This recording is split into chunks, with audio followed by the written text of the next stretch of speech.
Group 1 TGPSC group 1 result ఒక ఎంత ఎలా తయారైందంటే ఇది ఫైనల్గా కోర్టుకి మనల్ని ఫోర్స్ చేసే విధంగా తయారైంది. ఏ విధంగా కూడా న్యాయం లభించిన పక్షంలో మనకి కోర్టులో ఒకటే శరణ్యం, అది రాజ్యాంగం ఇచ్చిన హక్కు, భారత రాజ్యాంగం ఇచ్చిన హక్కు. మహాత్మా గాంధీ మొట్టమొదటిలో భారతదేశాన్ని ఆ రాజ్యాంగం, అంబేద్కర్, గాంధీ లాంటి వాళ్ళు, సి రాజగోపాల్ అందరూ రాజ్యాంగాన్ని చక్కగా రచించగలిగితే భారతదేశ సోల్ అందులో ఆత్మ పెట్టి, అందుకనే లివింగ్ డాక్యుమెంట్ అంటారు దాన్ని. నెహ్రూ దాన్ని అమలుపరిచారు. నేను నెహ్రూ కోసం ఒక వీడియో చేశాను చూడండి. ఓకే, ఎంత విలువైన నెహ్రూ అంటే, నెహ్రూ ఈరోజు పేరు లేకపోయినా నేను చెప్తున్న నెహ్రూ, నాకు అంత అభిమానం నెహ్రూ అంటే. సోనియా గాంధీ నీ సీతగా కొలిచేలా ఒక వీడియో పెట్టాను చూడండి. రాహుల్ గాంధీ గారు ఒక future prime minister of Rahul Gandhi గారు అని పెట్టాను. నన్ను తిట్టారు ఎగ్జామ్ జరిగేటప్పుడు. ఏమండి, ఇప్పుడు నేను మళ్ళీ పునరుద్ఘాటిస్తున్నా. ఓకే, నాకు ఒక హోప్ ఉంది. Rahul Gandhi is going to be the prime minister, no doubt at all. నేను 1 డికేడ్ కూడా ఆయన కోసం పనిచేసేయడానికి నేను సిద్ధంగా ఉన్నా. ఓకే, నేను ఈసారి రివీల్ చేయకూడదు. నేను ఒక బుక్ రాస్తున్నానండి, సీత అనే ఒక బుక్ రాస్తున్నా. దాంట్లో 4 వర్డే సీత అమ్మతో రాపించుకుందామని, సోనియా అమ్మతో. ఎందుకంటే అందరు అమ్మలో కనిపిస్తారన్నమాట సీతను తలిస్తే. ఆవిడ ఎక్కడో ఇటలీ నుంచి వచ్చి పిల్లల కోసం ఇక్కడ కాంగ్రెస్ అనే దీపాన్ని ఆరకుండా భారతదేశాన్ని రక్షించింది, ఒక లిబరల్ డెమోక్రటిక్ పార్టీని ఇచ్చింది. ఆవిడ కావాలంటే గాంధీ ఫ్యామిలీలో ఉన్న లక్షల కోట్లు తీసుకుని వెళ్ళిపోవచ్చు ఆస్తులు. నేను అందుకని సీతగా కొలిసిన వీడియో ఎప్పుడు బ్యాక్ ఉందో చూడండి. ఈ సందర్భం కూడా చెప్తులేదు నేను. Rahul Gandhi is the future prime minister, he has to do the justice అనమాట. ఆయన జస్టిస్ చేస్తారు, అలా దృష్టికి వెళ్ళాలి. అర్థమైందా? ఆయన ప్రైమ్ మినిస్టర్ చేయడానికే రేవంత్ రెడ్డి గారు ఉన్నారు. నాకు తెలిసినంతవరకు రేవంత్ రెడ్డి గారికి ఈ విషయం తెలియకుండానే చాలా ఘోరాలు జరిగి ఉంటాయి. గ్రూప్ 1లో మాత్రం అద్భుతం, మామూలు ఘోరాలు జరగలేదు. నేను చూపిస్తాను ఆ ఘోరాలు. అందుకనే ఇవన్నీ ఉదాహరిస్తూ మీకు ఒక లెటర్ రాశాను. ఈ లెటర్లో నేను టచ్ చేసిన చాలా విషయాలు ముందు గమనించండి. మనం కోర్టుకు వెళుతున్నాం. గమనించిన విషయాలు ఏంటంటే, ఓకే, ఫస్ట్ది క్యాస్ట్ సెగ్రిగేషన్, కులాల వారీగా మార్కులు వేశారు 2 ఎవాల్యుయేషన్లో. అందుకే డిసెంబర్ దాకా అయిన రిజల్ట్ని ఎంసీసీ కోడ్ పేరు చెప్పి అయ్యి చేశారు. అందుకనే లెటర్లో చైర్మన్ గారు వివరణ ఇస్తే ఎంసీసీ ఉందని అబద్ధం చెప్పారు. మరి సిడిపిఓకి టెట్కి రిజల్ట్కి అడ్డం రాలేదా? చెప్పలేక చెప్పాడు క్యాస్ట్ సెగ్రిగేషన్ లేదని. క్యాస్ట్ కులాల వారీగా మార్కులు పడినాయి, కావాలంటే చూసుకోండి. ఓసీ ఒకటి ఉంటుంది, తర్వాత బీసీ. ఇది నేను చెప్పినట్టు లెటర్లో ఒక విలువైన బంగారపు నగలో అక్కడక్కడ విలువ తక్కువైన రంగురాళ్ళు పెట్టినట్టు బీసీలు, ఎస్సీలని, ఎస్టీలు పెట్టారు. ఇది మేము రాలేదా అని చెప్పడానికి. కానీ that is not sufficient enough to prove that constitutionality in this one. కులాల వారికి వివక్ష కనపడింది. సామాజిక న్యాయం, రాజ్యాంగ స్ఫూర్తి అయిన సమానత్వం, సమానత అంటే article 14, article 15, article 16, even article 17 భయంకరంగా వైలేషన్ అయింది. అర్థమైందండి? అది నేను ఫస్ట్ది. రెండో అతిపెద్ద విషయం తెలుగు లాంగ్వేజ్. తెలుగు మీడియం ఎందుకు తీసుకున్నామని బాధ. నేనే ప్రమోట్ చేశానండి. నా మీద ఈరోజు ఎంత ప్రెజర్ ఉందండి. సార్ మీరు ఏదో ఒకటి చేయాలి సార్, తెలుగుని మీరే ప్రమోట్ చేశారు. నేను ఇంగ్లీష్ రాయగలి కూడా తెలుగు రాశానని. తెలుగుని స్పష్టంగా పలికి ఆడ పదాలు ఇచ్చాను. బైలింగ్వెల్ నేను చెప్పను, తెలుగు చెప్పేటప్పుడు చాలా జాగ్రత్తగా చెప్పాను. తెలుగు పదాలు చాట్ జీపీటీ అవి ఉపయోగించకుండా పెట్టాను నేను. ఈరోజు అందరూ మెరిటోరియస్ క్యాండిడేట్స్, ఈ రాష్ట్ర భవిష్యత్తుని నిర్ధారించే సామర్థ్యం ఉన్న వాళ్ళకి ఈరోజు అవకాశం లేకుండా పోయింది. ఎవరెవరో వచ్చారు. ఓకేనండి, ఇది పరిస్థితి. రెండవ తెలుగు. మూడవ అతిపెద్ద విషయం, 35 సంవత్సరాలు 30 సంవత్సరాలు దాటిన వాళ్ళు ఎంతమంది ఉన్నారండి? ఫైనల్ రిజల్ట్ వచ్చేటప్పుడు 2% కూడా ఉండరు, వాళ్ళు 1% కూడా ఉండరు. మరి ఏజ్ రిలాక్సేషన్ ఎందుకు ఇచ్చారు? డబ్బుల కోసమా, బిజినెస్ కోసమా? ఎందుకు ఇచ్చారు? పొలిటికల్ రాజకీయ ప్రయోజనం, వాళ్ళు ఎందుకు లేరు? తర్వాత 4వ అతిపెద్ద విషయం నేను రాయలేదు కానీ, బీఏలు ఇవి కాకుండా బీటెక్ ప్రమోట్ చేయడు. బీటెక్ వాళ్ళు 90-80% మంది ఉంటారన్నమాట. మరి ఈ యూనివర్సిటీలు ఎందుకు, ఇవి ఎందుకు, ఈ వైస్ ఛాన్సలర్లు ఎందుకు, ఈ బీఏలు మనల్ని చదివించడం ఎందుకు? ఇది ఒక పెద్ద ఘోరం. తెలుగు మీడియం చదివించడం ఎందుకు? అరే ఇంత అదే రాహుల్ గాంధీ గారు వచ్చిన సెంట్రల్ లైబ్రరీ ఎప్పుడు అలాగే ఉండాలా? ఎట్టి పరిస్థితులు చెప్తున్నా, రాహుల్ గాంధీ గారి దృష్టికి అదేవిధంగా ఈ రేవంత్ రెడ్డి గారి దృష్టికి వెళ్తే ఈ విషయం బాగుంటుంది, వెళుతుంది. ఓకేనా? దాని విధంగానే మనం ఇది మొదలు పెడుతున్నాం.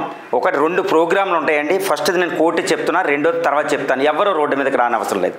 ఓకే, తర్వాత అతి ముఖ్యమైన విషయం ఏంటంటే, మీకు అక్కడ అన్సైంటిఫిక్ ఎవాల్యుయేషన్ జరగడమే అతిపెద్దదైంది. కాబట్టి మనకు సొల్యూషన్ ఏంటి?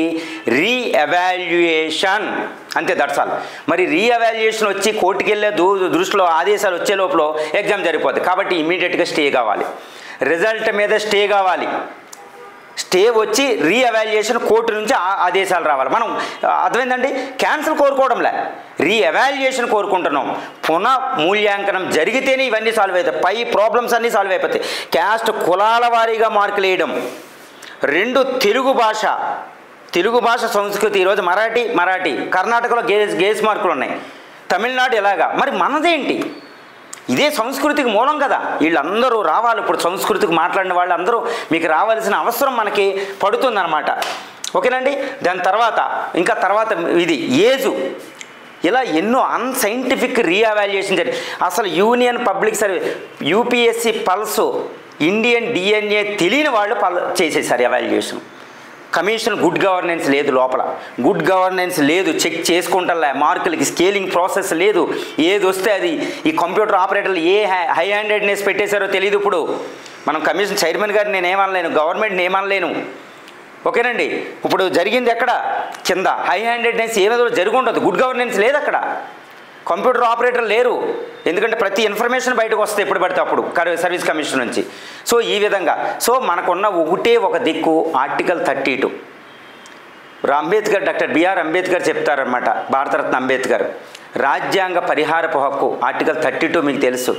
ఓకే, రెమెడీ కాన్స్టిట్యూషన్ ఫండమెంటల్ రైట్స్ని ప్రొటెక్ట్ చేసుకోవడం మనకున్న దిక్కు అదొకటి. ఆర్టికల్ 32, ఆర్టికల్ 226 బేస్ మీద హైకోర్టుకి వెళ్తే అది రిజెక్ట్ చేయొచ్చు. బట్ ఆర్టికల్ 32 బేస్ మీద మనం వెళ్ళగలిగితే అది చేయదు. కానీ ఇక్కడ ఒకటి ఉంది, మనం మొన్న తెలుసు 5 వెళ్తే 6 వెళ్తే ఏమైందో. అందుకని నేను ఏం ప్రపోజ్ చేస్తున్నానంటే, ఆల్రెడీ నేను మాట్లాడడం కూడా జరిగిపోయింది, 2000+ మెయిన్స్ రాసిన విద్యార్థులతో మనం వేస్తున్నాం పిటిషను. 2000+ అభ్యర్థులతో మెయిన్స్, ఎందుకంటే వ్యవధి లేదు, లేకపోతే అందరూ కొడతారు 10,000 మంది పైగా. ఓకే, 2000 మెయిన్స్ రాసిన విద్యార్థులు తమ హాల్ టికెట్ని, మార్క్ లిస్ట్ని, వాళ్ళ ఆధార్ని రెడీ పెట్టుకోండి. ఎవరైతే వాలంటరీగా ఉంటారో, ఇప్పుడే 1500 మంది రెడీ అయిపోయారు. ఓకేనండి.